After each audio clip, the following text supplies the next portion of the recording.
Meg Massey and Ben Wrobel, co-authors of Letting Go, are today's guests. In their book, they lay out an innovative model for more participatory investing and grant making for impact investors and philanthropists, giving recipients control.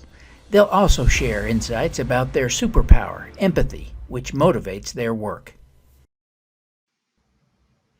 Ben, Meg, thank you so much for joining me for this conversation today. I'm just thrilled to have you. And I'm so excited to talk about your book because Letting Go, I think this is one of the most profound impact investing insights I've read in a decade. And so it's just time to elevate this conversation, I think.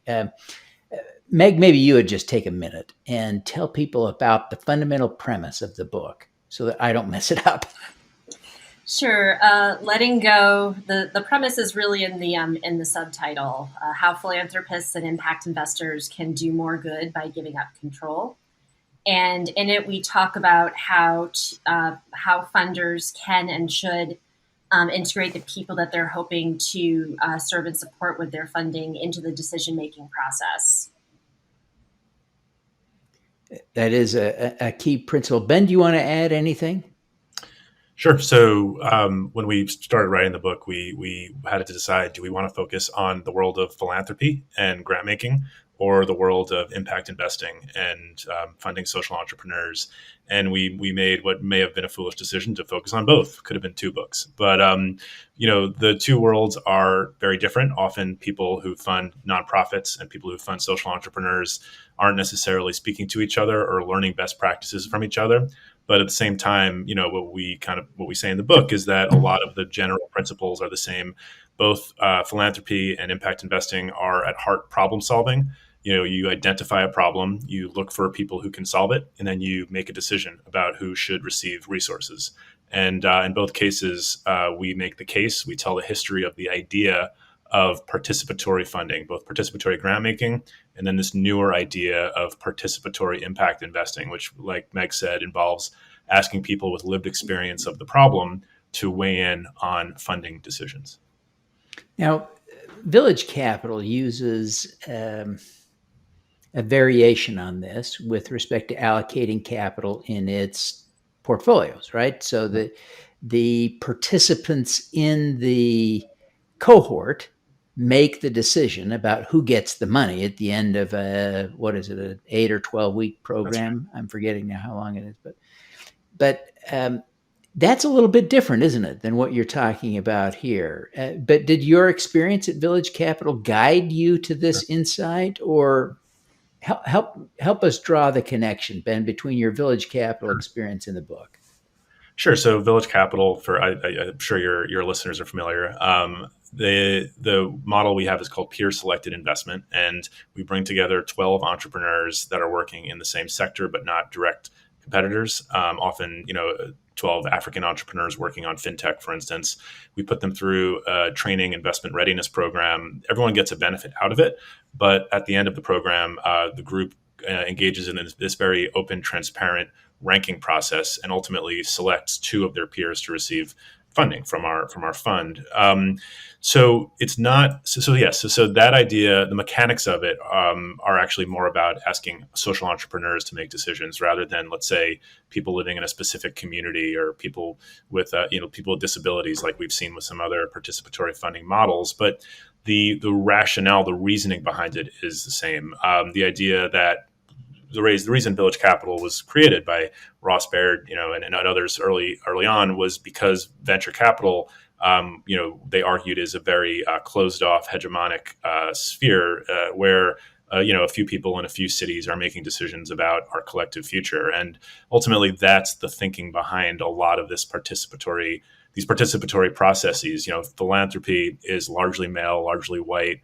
Largely based in a few places, and any sort of funding model where the people making decisions aren't necessarily representative of the world at large is where participatory funding can be helpful.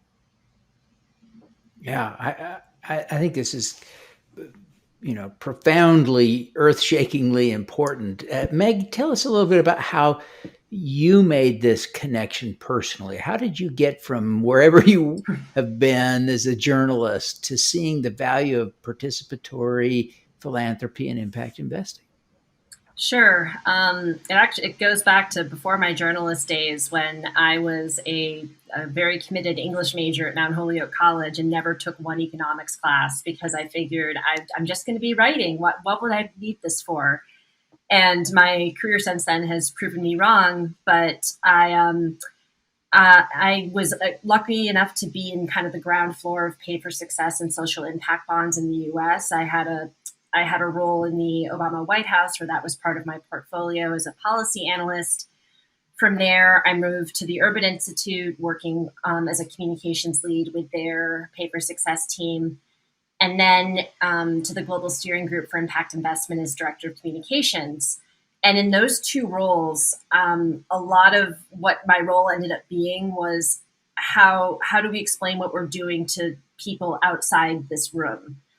And because the social sector, I mean, it's a wonderful community in many ways. It's also very insular, and there's a lot of terminology that gets thrown around that ends up having an exclusionary impact on people. If you haven't taken an economics class, if you haven't worked at a bank or just had any professional experience in finance, something cap size, market share. Like these are normal terms for investors, but they can be really intimidating to people who don't live and breathe that work. So when I started, I launched my consulting firm in 2019 because I wanted to help democratize that conversation. How do we make impact investing not just about what the large institutions can and should do, but how can we make it about ways that we can really rethink, at the individual level, how we're spending and investing our money, and globally, where some of these systems need disruption. And Ben and I were fortunate to connect right around this time, actually at the GIN conference in Amsterdam, and we tell the story in the book. But basically, we had this sense, being in that space, of this is great. These are people who are energized. They're talking about things that are really important, but there's a panel on support in sub-Saharan Africa, and it's like 5 white guys from Europe. This isn't like, there's a bit of a disconnect there. And so that kind of kicked off our partnership for the book. Yeah. So what you're suggesting is vitally important. It's profound. It seems to me the challenge will be implementing this. And I suspect, you correct me if I'm wrong, but I suspect that what we're talking about is a spectrum, and that the goal is to start moving people along the spectrum. Some have already taken first steps. They may not have been thinking about it in quite the terms that you are, but they're probably, there is this greater awareness generally of this idea. I'm not sure it's been labeled. I've learned of it from you. And I like to think I've got my ear to the ground. So I think you've really sort of invented some new language and some new concepts, but in a vague sense, the idea has been out there. So how do you recommend, and Ben, maybe we can start with you. How do you recommend people begin implementing these principles in their patterns of, and maybe we could ask you to tackle impact investing. We'll ask Meg to maybe talk about philanthropy. They're a little bit different, and just to break it up a little bit, but how do people implement this in their investing strategies?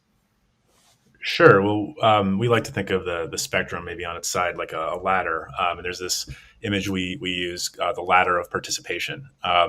And essentially, it's a way to make the abstract concept of, are you involving community members, less abstract? And essentially, there are 9 rungs, but it can be simplified down to 3. At the very bottom, a process is not at the very bottom, you have a process that's not participatory. It's you simply make a decision and then move on with your life. Up in the middle of the ladder is what we call consulting.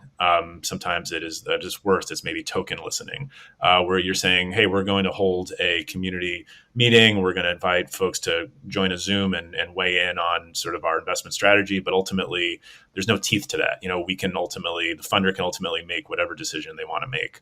At the top of the ladder, the top rungs, is true participation. And really the distinction there, it goes beyond listening, and it means that there is a mechanism in place for community members, for people with lived experience, to have a vote on a decision. And just to, it could be a decision about the vision and the investment thesis for a fund right at the beginning of a fund. It could be a decision about how you build a pipeline of potential investments, but probably in its purest form, it's going to be a decision about who you invest in. And so we can give some examples over the course of the interview, but we've seen advisory boards that have a real vote on funding decisions. We've seen inviting, creating 1 or 2 seats for people from a community on an investment panel. But ultimately, it is it's a really tactical. It's basically creating rules of the game that ensure that there's accountability. Yeah. And just to add to that, one of the challenges with, I think, with investing of becoming more participatory versus philanthropy, which I'll get to in a moment, there's a bit of a misnomer that that impact investing grew out of philanthropy because of the names involved in coining the term back in, I believe, 2007. But really, it's traditional finance, right? Impact investing has largely been about what you're investing in and not how you're doing it, that process.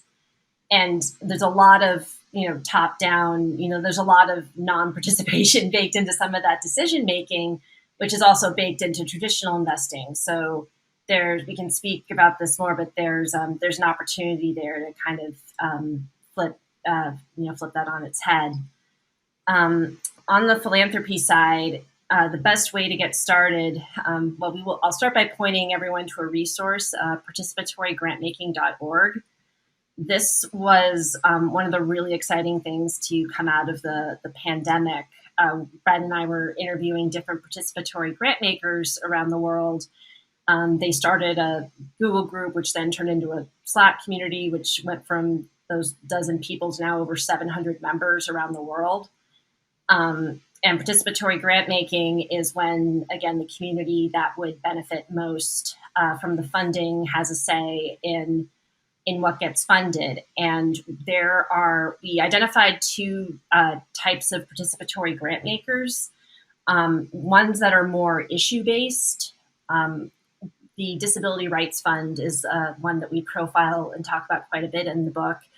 And they grew out of a need to ratify the UN Treaty on the Rights of People with Disabilities in multiple countries around the world, where, even on you're talking about language barriers, geographic barriers, plus within the disability community, there's a ton of diversity. So that was only going to work if there was hyper-local strategies. And so the Disability Rights Committee, they spent several years designing a process, but basically they have a decision-making board that is made up 50% of traditional funders who fund this work and 50% disability rights activists from around the world who are selected by a third-party organization for people with disabilities. And they are intentional about how, shuffling people out every couple of years, trying to get, a mix of disability and other intersecting identities.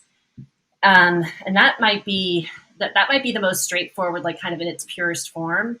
There are also on the issue side, on the place-based side, when you're talking about literally a geographic community, there's examples like the Brooklyn Community Foundation, which led a very intensive process to identify what the residents in Brooklyn, which is an incredibly diverse borough. I was kind of surprised reading about it, but I think has something like more people, more countries of birth represented than anywhere else on the world. It's something like that. It's amazing. And they went to all those different communities, asked them, what do you want to see from your community foundation? And they created a participatory grant making program to fund some of their work around housing and infrastructure in the city. And in that case, there's a committee made up of residents that makes the decision, and their board of directors still has to sign off on it, which, we don't necessarily like that as participatory grant making if you're a purist. But in that case, they have said yes to everything, including a nonprofit that was kind of going to battle with a developer, and the developer had friends on the board. Was there was a very, if they had said no, we're not doing this one, it would have been very clear why. But they kept their word. Oh, good. Well, these are really important concepts. One of the things that I am engaged with and kind of passionate about is crowdfunding. And investment crowdfunding is proving to be different than a lot of other sources of capital, in that women and minorities are getting much closer to their fair share from crowdfunding, investment crowdfunding. It is proving to be quite different. It seems to me it also has an inherent participatory nature to it, right? So if you were, a developer wanting to do a project in an African American neighborhood, at least the people in the neighborhood, if you're using crowdfunding, would have an opportunity to invest in it.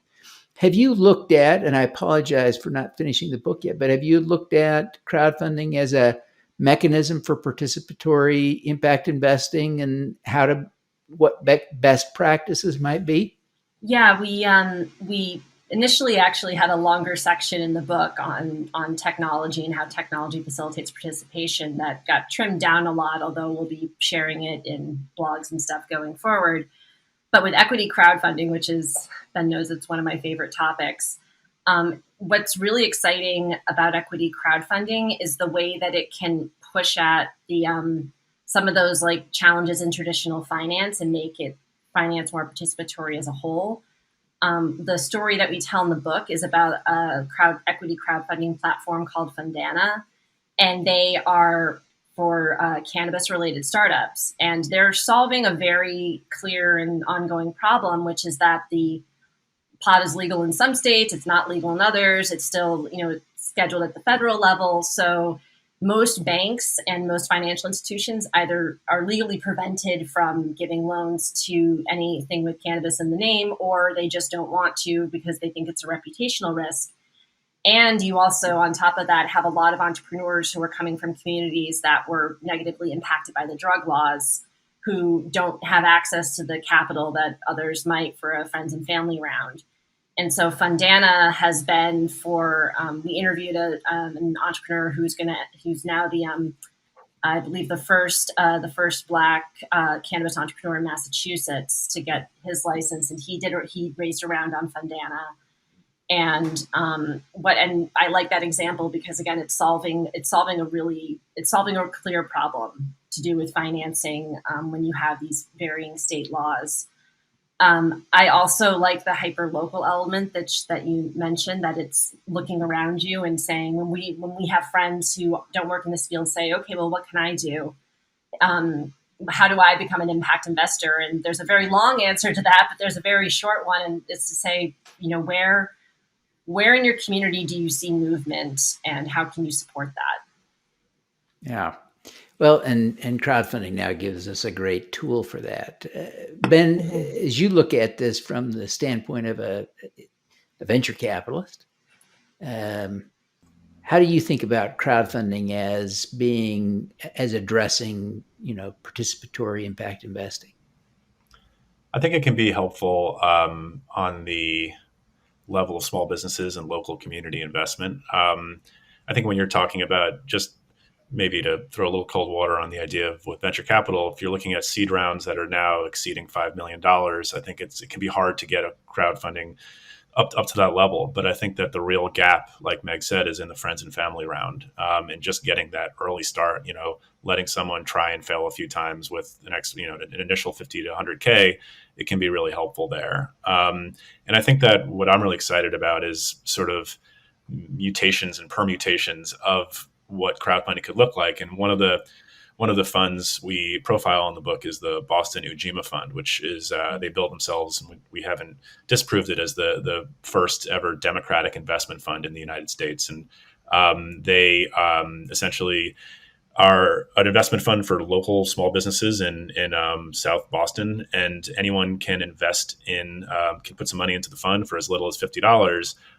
But the sort of trick is that they have this very inclusive, intentional voting process for what they should invest in, and only people who live in those communities get a vote, or people who identify as having been displaced from those communities by gentrification, which is a nice touch. They also have an inverted capital stack, and I think that when you take that idea of crowdfunding and you combine it with some other innovative financial structures, you can get some really creative and inclusive models for community investment. Well, it is exciting to think about what can be done with a more participatory approach. And it's not hard to begin to imagine different outcomes resulting from participatory approaches. As Ben, as you look at your life and experience, you've clearly been very successful, and you're doing some really cool work now. What do you think of as your superpower? So it's a great question. And also, I know your book. I think that I had a really interesting experience coming out of college. I grew up in upper middle class suburbs in New York City, and then after college, my first job, I sort of got by happenstance was as an intern for the NAACP, the national office of the NAACP. And I quickly became a speechwriter and then the chief speechwriter. And I ended up traveling the country and seeing basically, on the ground rallies, protests, activism, organizing for, communities of color. And I was often the only white person in the room, which is just not an experience that I think a lot of my peers have ever had. And I don't know how to translate that into a superpower, but I think a level of empathy, a level of humility, understanding that while, I have some great ideas, they're just ideas, and there's a lot of other perspectives out there. And it's hard to see that when everyone around you looks like you. And I think that has always sort of made it hard for me. Part of the reason that I started with this book is I was never quite able to decide, like, what's my issue. In Washington, D.C., everyone has an issue. And there are so many things that I think are important, from criminal justice reform to health equity to education access. And, ultimately I'd realized, well, my issue is just making sure that, the people who are affected by those issues have a chance to shape how we solve them. So maybe I'll stop there. Yeah, I think that's a brilliant and critically important superpower. We'll come back and explore that a little bit more. But it's really an important message. Meg, what do you think of as your superpower? Ooh, yeah, I was trying to think of something as Ben was talking. I think I'm going to also say empathy, but I have a different life experience than Ben, so I mean it in a slightly different way. I also grew up in a upper middle class suburb outside Boston, and never quite felt like I fit in there. And part of that was that there was a lot of very visible shows of wealth, and it was one reason why I resisted studying economics. But then, as job after job that I was in, that became something so important that became something central to the job. I mean, at the White House, I was in the budget office, right? You're not avoiding anything there. And eventually, and I used to kind of have the imposter syndrome of, like, why am I here? What am I doing here? I don't know what I'm doing. And the way that I kind of came out of that and found my path to doing what I'm doing now was to recognize that, like, most people don't know what they're doing. And just because you've read a book, you've read that book, you have some knowledge, you don't have all the answers. But I found myself talking as I was trying to explain what I was doing to other people, and I was trying to, at least make it funny or crack jokes or give weird examples from Taylor Swift songs that might illustrate what I was doing. And I was like, nothing that we work on as impact investors or in this field is rocket science. It's just a matter of telling the right story. And when Ben and I met and decided to write this book, it was really felt like, all that storytelling led up to telling this, one story in book form. And hopefully we can continue doing that, because I think, I see my superpower as having that ability to help people tell their stories. Yeah. Well, that's a great superpower. And I wish I had it as one who does that. I wish I were better at this, but I enjoy it. I share your passion for doing this, and I'll try to learn more from you before we're done here. But Ben, I think empathy is a particularly important superpower. It's a skill. It's a trait. It's a strength that we should all try to build on. And I don't come at it very naturally.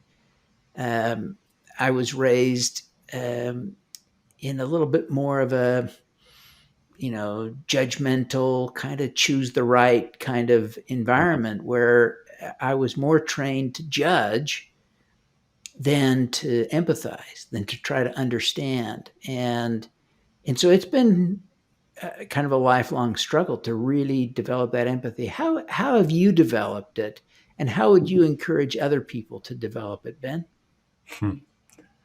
Yeah, I mean, I do think there's such a natural instinct. We talk in the book about the sort of can-do attitude that a lot of young people have, the idea of wanting to save the world.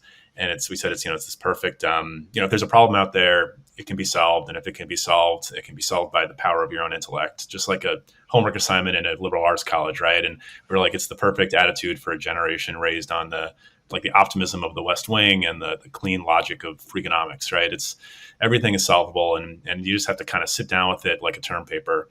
And I think that's often a challenge. That's often something that I run into, where Village Capital, we're running 20 programs, 20 accelerators at any given point. We're doing future of work in Africa and justice tech in the US and, sustainability in LATAM. And at any given point, I think it's a good thing. I'll get excited. I'll be like, I'm all learned up on ag tech in Latin America. This is going to be the future. This is everything. And I'll suddenly just get really into it and push and say, this is what we need to be doing. This is it. Let's go for it. And, I forget that 5 days before I knew nothing about this topic and still only have a, third hand understanding of it. And I think it's that constant ego checking, constantly saying, I am good at certain things. I might be a good manager. I might be a good project manager, good writer. But it just really, on a tactical level, you're going to want to get other people's opinions on this topic, and you're going to want to shape things, co-design things with other people. And there's no way to do that than to wake up every day and challenge your own ego, which is hard. Yeah. An original title for the book was Humility. Oh, really? Yeah, that was one of the original titles that we, it was a working title for a while. Obviously, we changed it, but I think that ethos is still very much in the book. We also, another working title was Losing Control, which people pointed out was a negative version of letting go, but letting go was the positive. But, that's right. Control can sometimes be a good thing. Yeah, when I lose control, no one wants to be around me, so we don't want to go there. So Meg, let's talk about storytelling. I'll give you 7 hours to train me on how to be a better storyteller. Take a minute or two and give me the key pointers. What do you think the key aspects of telling stories is to be effective at that? Oh gosh, I mean, my initial advice is, you always have a beginning, middle, and end, which seems obvious. You'd be surprised at how many stories are missing one of those components, including a detail or something about a character to get them to care up front. So, coming out of journalism, my training was always, the first sentence of your article needs to say, touch on there was a fire in front of this street that happened at this time, and it's now put, other houses in jeopardy. Like, I'm making this up, but you hit all those notes right out of the gate. Sometimes that's the way to do that. But other times, Like other times you're building, it's the way you build tension. And in this example, you're talking about it from get, there's a fire, there's lots of tension. When it's not something as, rah as a fire, you have to figure out what's the tension that I can build and how do I release it later on in the arc of this story? What are the questions that that I need to answer? And one thing that I've found challenging as a storyteller that I'm still working on, even though I've been doing this for a really long time, is knowing how much information to share and knowing when to share it, especially if it's something you're really excited about. My other superpower is going off on random tangents, and Ben has pulled me out of so many Wikipedia rabbit holes that had nothing to do with whatever we were looking up at the book, but it was such a cool story. And so finding a way, finding an arc, finding a focus, but finding ways to build that tension. What keeps us reading thrillers or watching TV shows is they build up what's going to happen, and then they either tell you or they don't. And usually that's when you get the cliffhanger episode. And the best stand-up comics, the best writers for television, they just mastered managing that tension. So with a title like Letting Go, we were trying to introduce a little bit of that with what letting go of what exactly? Why are we letting go? Wait, isn't philanthropy already letting go when they give away money? We were trying to introduce some questions, not enough to overwhelm the reader and say, I don't know what it's about, but enough to bring them in. We opened with a story about Mark Zuckerberg at the premiere of The Social Network, because if you're not a huge finance geek, that's a much more accessible place to start. So I could definitely keep talking about this, but that's a really interesting question, and I think it comes back to how you can manage the tension that you need to have a full narrative arc. Yeah. Well, Ben, as we think about empathy, it seems to me there is a direct application, and you alluded to this before, but I think there's a direct application for empathy in trying to do more participatory investing and philanthropy. Why don't you color that in for us just a little bit? I think a lot of people right now, really the past year and a half, who work in finance and philanthropy investing are looking for answers. The last year and a half has been pretty scary, a lot of uncertainty. On the flip side, a lot of people kind of rethinking how they approach their work. And there's a lot of soft ideas out there that, I can sign a pledge and I can say I'm going to, listen more, that are frankly insufficient, right? That are fine and well and good, but are not going to get you there. Are not going to help you kind of cross the finish line and also feel like you are doing, being more empathetic. And I think participatory grant making, participatory investing, whether it's on the institutional level or on the personal level, is it's a really radical action to take. I mean, we try not to frame it as radical because at the end of the day, it is just grant making. It's like not rocket science, but the empathy part of it is radical. The idea that although my job might be grant officer, I am going to choose to outsource my job. That, I mean, we could go on, but like, that's it. If you can do that, and not to say that we can get into it, it takes probably 6 to 12 months to design one of these processes, and it's a whole process. But if you can start the process of testing that out, piloting that for yourself, that is a radical act of empathy. Yeah. And Meg, it seems to me that you, with respect to storytelling, that superpower is going to be most helpful for the participants, the people writing the grant proposals, the people who are representative of the group to be helped, served, or invested in, that want to share their perspective in a way that would help at least a well-intentioned grant maker or investor to understand a new perspective. Any advice for those folks on how to tell their story in an effective way to connect with the grant makers and the investors?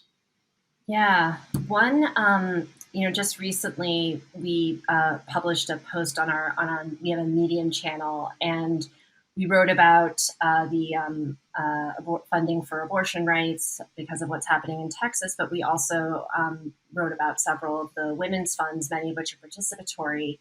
And there was a comment from one of the activists who was dissatisfied with traditional philanthropy and sought funding from Frida, the Young Feminist Fund. And her comment, I'm paraphrasing, was, the traditional philanthropy did not speak our language. They were asking us these questions about things that didn't matter to us or the work that we were doing. We didn't understand why we were being asked them.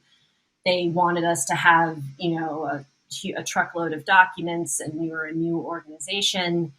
She kept the thing. She basically said we don't speak the same language.